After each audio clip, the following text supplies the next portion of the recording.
Dalam video ni kita akan lihat berkenaan dengan asas-asas untuk vektor. Okey, jadi vektor adalah satu kuantiti yang dia ada magnitude dan juga arah. Okey, dia ada magnitude dan juga arah sebab kita ada lagi satu kuantiti yang nama dia skala yang yang mungkin kita dah pernah belajar dalam fizik. Okey, yang mana skala ini dia hanya ada magnitude sahaja. Okey, jadi apa maksud magnitude? Apa maksud arah ini? Okey, kita ambil satu contoh. Kita ambil contoh macam kuantiti suhu. Okey, suhu badan. Okey, contoh suhu badan kita adalah 36.3 darjah Celsius. Okey, contoh suhu kita adalah 36.3 darjah Celsius. Jadi, nilai 36.3 ini kita panggil dia sebagai dia punya magnitude dia lah. Okey, magnitude ataupun nilai untuk kuantiti ni. Magnitude dia. Suhu ada tak arah? Okey, ada tak arah untuk suhu? Jadi jawapannya tidak ada. Okey, suhu tidak ada arah. Maka suhu ini dia dikira sebagai kuantiti skala. Okey, kita ambil contoh kuantiti vektor. Contohnya adalah sesaran. Okey, ini contoh yang paling mudah. Pelajar fizik sudah tentu dah tahulah. Okey, sesaran ini macam mana? Contoh kita tengok pada gambar rajah dekat bawah ini. Contohnya anda berada di A dan kemudian anda bergerak ke arah B yang mana jarak daripada A ke B adalah 50 meter. Okey, contohnya jarak dia adalah 50 meter. Jadi, sesaran anda adalah 50 meter dari A ke B. Okey, dari A ke B. Sebab contoh kalau anda kata anda bergerak sejauh 50 meter. Tapi kalau anda kata anda bergerak sejauh 50 meter, dia ada macam-macam kita boleh andaikan. Iaitu anda boleh bergerak 50 meter ke kanan ataupun ke bawah ataupun ke kiri ataupun ke atas. Jadi tidak ada arah yang anda tuju. Okey, jadi sesaran ini dia mempunyai arah. Jadi bila kita kata anda bergerak 50 meter dari A ke B, okey, 50 meter ini ataupun 50 itu adalah magnitude manakala arah dia adalah dari A ke B. Okey, dari A ke B ini merujuk kepada dia punya arah. Okey, jadi cikgu harap yang ini clear lah. Okey, jelas ya. Baik, jadi ini berkenaan dengan magnitude dan juga arah. Okey, jadi bila kita buat vektor dalam matematik tambahan, kita tak akan gunalah sesaran dengan suhu ini semua. Kita tak akan masuk sebab ini adalah berkaitan dengan fizik. Jadi kita akan tengok berkenaan dengan vektor dalam matematik tambahan ini. Okey, vektor biasanya kita akan lukis dia lah. Okey, yang mana bila kita nak lukiskan vektor, kita akan gunakan garisan yang macam ini. Okey, garisan yang ini, kalau anda perasan garisan ini dia ada arah dia. Okey, jadi dia punya garisan kita ini, panjang garisan, panjang dia mewakili dia punya magnitude. Okey, magnitude, manakala arah dia dituju oleh anak panah ini. Okey, jadi kalau dalam kes kita ni, dia punya vektor dia adalah daripada A ke B. Sebagai contoh, panjang garisan ini adalah 5 meter. Jadi kita boleh kata ataupun 5 unit. Okey, biasanya kita tak ada unit dia lah. Kita kata 5 unit saja. 5 unit macam ini. Jadi vektor ini maksudnya adalah dia bergerak dari A ke B sebanyak 5 unit. Okey, nanti kita akan gunakan grid. Jadi contoh kalau vektor yang lebih panjang, okey, contohnya macam yang ini. Contoh ini adalah C ke D. Jadi kalau kita perasan dekat sini, vektor AB adalah lebih pendek berbanding CD. Kenapa lebih pendek? Sebab dia punya panjang dia adalah kecil berbanding dengan CD. Jadi magnitude dia adalah kurang. Okey, jadi ini yang kedua. Sekarang kita tengok pula berkenaan dengan macam mana kita nak wakilkan vektor ini. Okey, biasanya bila kita tulis vektor, yang ini adalah cara nak lukis. Okey, yang ini adalah cara nak lukis. Tapi dalam matematik sudah tentu kita akan guna banyak formula, kita perlu tuliskan persamaan semuanya kan.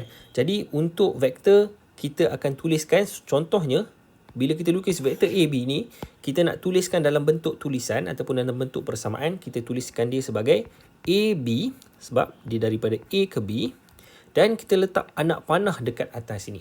Okey, bila kita letakkan anak panah, kalau anda jumpa apa-apa persamaan ataupun apa-apa bentuk matematik yang ada anak panah dekat atas ini, maksudnya yang ini adalah vektor. Okey, yang ini adalah vektor. Kalau anda jumpa yang ada anak panah ini, okey, kalau setakat yang anda pernah belajar sampai setakat ini, anda belum pernah jumpa lagi benda yang ada anak panah dekat atas dia. Jadi anak panah ini bermaksud dia adalah sebuah vektor. Okey, jadi yang ini yang ketiga lah. Okey, dan kadang-kadang disebabkan banyak sangat AB ni semua, kita akan tuliskan dalam bentuk yang lebih mudah lagi, iaitu kadang-kadang kita tuliskan vektor ini sebagai contoh A.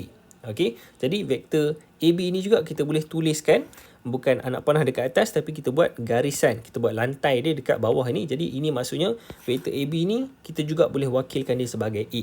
Okey, sebagai A. Jadi dalam peperiksaan nanti, SPM nanti pun dia akan gunakan sama ada yang ini ataupun yang inilah. Okey, dan kadang-kadang ada juga yang digunakan bold. Okey, bold, B-O-L-D. Okey, kadang-kadang dia bagi tebalkan sikit, jadi kita boleh juga tulis AB macam ni tanpa anak panah. Okey, tapi yang ini kalau anda dah biasa tengok nanti dalam buku rujukan semua, anda akan faham lah. Okey, tapi biasanya lah dalam peperiksaan nanti kita akan gunakan yang ada anak panah ataupun yang ada lantai ni. Okey, jadi yang ini yang keempat. Sekarang kita tengok pula berkenaan dengan, okey, yang ini adalah macam mana kita nak wakilkan vektor. Sekarang ini kita tengok pula macam mana kita nak sebutkan magnitude untuk vektor. Okey, jadi contoh kita ada vektor AB yang atas ni.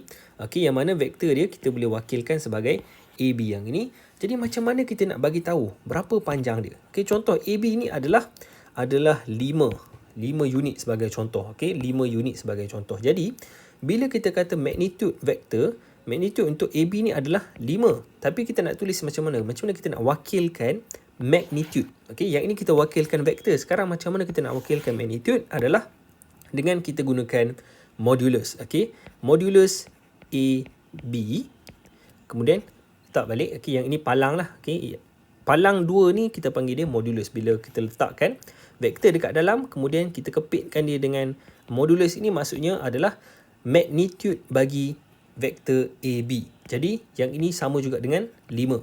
Okey, sebab panjang dia adalah 5, maka magnitude AB adalah 5. Yang ini cara dia untuk kita wakilkan vektor ni. Ataupun contoh lain. Contoh kita ada vektor yang macam ini. Contoh ini adalah vektor CD. Okey, daripada C ke D. Jadi contoh panjang dia adalah 10. Maka kita nak tuliskan dia punya magnitude, kita buat modulus CD sama juga dengan 10. Okey, jadi yang ini berkenaan dengan magnitude vektor. Okey, ada dua lagi benda yang kita akan bincangkan berkenaan dengan asas vektor, iaitu vektor negatif. Okey, vektor negatif mudah saja. Sebagai contoh, kita ada dekat sini vektor AB. Okey, vektor AB yang ini. Kemudian kita juga ada vektor AB, tapi kalau anda perhatikan dia punya anak panah yang ini AB A ke B, tapi yang kedua ini adalah daripada B ke A. Okey, daripada B ke A. Jadi arah dia bertentangan walaupun panjang dia sama. Yang ini sama panjang. Okey, dia punya panjang sama, ataupun kita boleh kata magnitude dia sama. Okey, panjang dia sama. Ataupun AB. Okey, yang atas ni AB, yang ini kita buat BA sebab dia daripada B ke A. Jadi AB sama juga dengan magnitude BA. Okey, jadi ini berkenaan dengan magnitude, tapi arah dia bertentangan. Maka bila arah bertentangan, kita kata BA ini adalah negatif bagi AB, ataupun vektor negatif bagi AB, ataupun AB ini adalah vektor negatif bagi BA. Jadi kita boleh wakilkan dia macam inilah. AB adalah bersamaan dengan negatif BA. Okey, negatif BA. Apa beza dia? Arah sahaja. Magnitude dia sama. Panjang dia sama. Maksudnya magnitude dia samalah. Okey, jadi yang ini yang kelima. Dan sekarang kita tengok yang terakhir, vektor yang sama. Okey, jadi kalau yang ini kita tengok dia vektor negatif. Okey, vektor dia negatif. Yang berbeza adalah arah. Sekarang ini macam mana pula vektor yang sama? Okey, vektor dia tidak bergantung kepada kedudukan. Okey, contoh macam kita ada dekat sini square. Kita ada segi 4 sama sisi. Okey, segi 4 ni rectangle. Okey, jadi daripada A ke B, sebagai contoh vektor A ke B, dia sama juga dengan vektor D ke C. Okey, yang ni cikgu buat A, B, C, D. Alright. Jadi vektor AB sama juga. Okey, vektor AB sama juga dengan vektor DC. Okey, DC. Anda perasan AB A ke B. Sekarang DC D ke C. Panjang dia sama sebab yang ni adalah segi 4 tepat. Okey, jadi A ke B dengan D ke C panjang dia sama. Maksudnya AB, okey, magnitude AB adalah sama juga dengan magnitude DC. Dan kalau anda perhatikan arah dia pun sama sebab dia selari. Okey, kita kena ingat segi 4 tepat ni dia punya sisi dia adalah selari. Sama juga dengan vektor BC dengan AD. Okey, jadi AD sama juga dengan BC. Okey, sama juga dengan BC. Jadi yang ini kita panggil dia vektor yang samalah. Okey, bila kita tulis macam ini, maksudnya AB sama juga dengan DC, manakala AD sama juga dengan BC. Ataupun kita boleh kata kedua-dua vektor ini selari dan juga sama panjang. Okey, dua-dua ini adalah selari dan juga sama panjang. Jadi bila diselari dan juga disama panjang, maka dia adalah vektor yang sama. Okey, kalau selari tak sama panjang, dia bukan vektor yang sama. Alright. Jadi ini adalah asas-asas lah berkenaan dengan vektor. Jadi kalau ada apa-apa soalan, anda boleh tuliskan di ruangan komen di bawah. Kita jumpa lagi pada video yang akan datang.